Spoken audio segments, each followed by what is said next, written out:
In this short video, we'll take a look at some of the exercise modules in Cuespeak. The exercises span the range from those which are more psycholinguistically motivated to those which are more functional and seek to go some way towards emulating the conditions of real-life language usage. The most recent module we've added presents a conversational scenario to which the person is asked to respond verbally. You meet a friend whose wife has been ill. Ask him how she is. As with most of the exercise formats in the app, this one offers a range of options to help users arrive at the answer, according to individual needs. The highest level of support in this case is to provide a written script. The user can touch each word to hear it. How is your wife? And can listen to the whole sentence. How is your wife? You can also choose to show certain words only, leaving the others blank. So in this example, you might choose to show just the WH question word. How? You can also leave all the tiles blank, presenting the sentence in anagram form, making a sentence ordering task. How is your wife? Finally, the answer tiles can be hidden entirely. If the person needs some help, they can still reveal the sentence anagram. Throughout the app, any element that is hidden can be revealed by touching the space where it would normally appear. This module is also capable of delivering content that is more psycholinguistically motivated, such as reversible sentence ordering. The same option of pre-filling specified words is available for this kind of work. The main word-finding module is called QA and presents a quiz-style question. What do you operate with these buttons? And a range of options to help the user to answer it. The first option is a picture multiple choice. Each multiple choice option provides spoken feedback, including the distractors. Not the washing machine, not the radio, the television. The second option is a closure cue. You use this to change channels on the television. This can be presented either in isolation or with the answer at the end after a pause.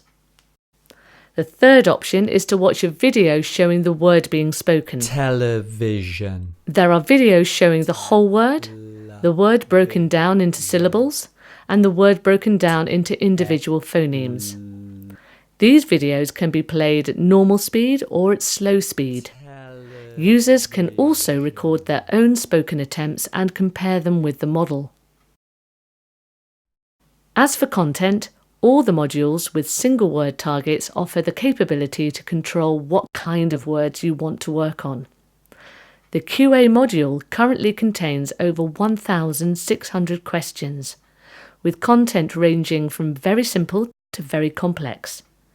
You can select target words by word frequency, number of phonemes, number of letters, number of syllables, stress position, first phoneme, last phoneme, syntactic class, thematic role, and semantic category. So for example, if you want to work just on words with initial bilabials with a maximum of 3 phonemes, you can set this up in seconds. All questions will then match those criteria. QA also includes current affairs questions, which are updated weekly. Throughout the app, non-UK users have the option to remove content which is UK specific. As well as being able to control the complexity of the answers, you can also control the complexity of the questions, both in terms of linguistic complexity and the level of general knowledge required. QA is one of the most flexible modules in the app, as hiding any one element of the basic format changes the focus of the task. For example, hiding the multiple choice component puts more emphasis on the need to answer the question verbally and does so without actually showing a picture corresponding to the target word. This puts word finding into a cognitive context that has more in common with word finding in natural communication, since the concept has to be generated internally rather than merely by naming a picture. The top picture is there to facilitate understanding of the question, so hiding it puts more pressure on understanding the verbal question. and you can choose whether the question is presented in written form, spoken form, or both. You can even hide all the pictures, leaving a pictureless quiz, which again can be presented in spoken or written form.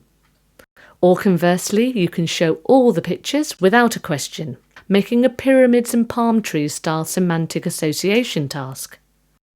And you can set up any of these variants to deliver a closure cue automatically when the target picture is selected. Soundspell involves spelling with graphemes that speak their corresponding phonemes as you touch them. sh, o, p, You can set this up to work on writing to dictation, writing in response to a question, Where did Neil Armstrong go in 1969? m, u, n, and sequencing blank tiles. a, h, t, h, a.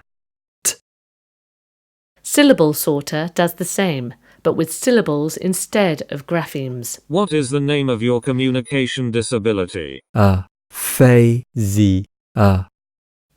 Other modules include working on verbs in a sentence context, an exercise inspired by constraint-induced aphasia therapy, Would you like some coffee? rhyme judgment to help differentiate aphasia from apraxia of speech, one in which the user has to decide how many letters there are in the name of a picture, and an exercise in WH question comprehension using thematic role distractors.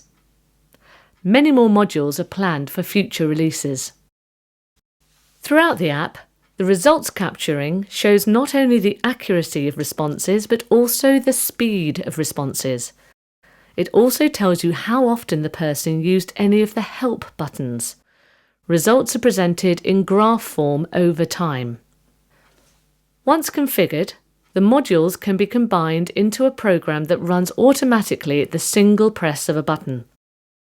This minimises the cognitive demands of the process of running a whole session, making the app accessible even to people with marked cognitive problems. You have control over how many questions are presented for each exercise and the sequence in which they are presented. If you're using the app with multiple clients, you can create a separate auto-run session for each user. This initial phase of development has focused on building a range of modules to bridge the gap between the psycholinguistic and the functional. The next phase of work will be to introduce the capability to populate these modules with material of personal relevance to the individual, such as family names, personal history, and places of personal importance. We hope that by offering a therapy program that's relevant across these three domains, Cuespeak will be able to make a significant contribution to the goal of making a genuine impact on people's ability to communicate in an everyday context.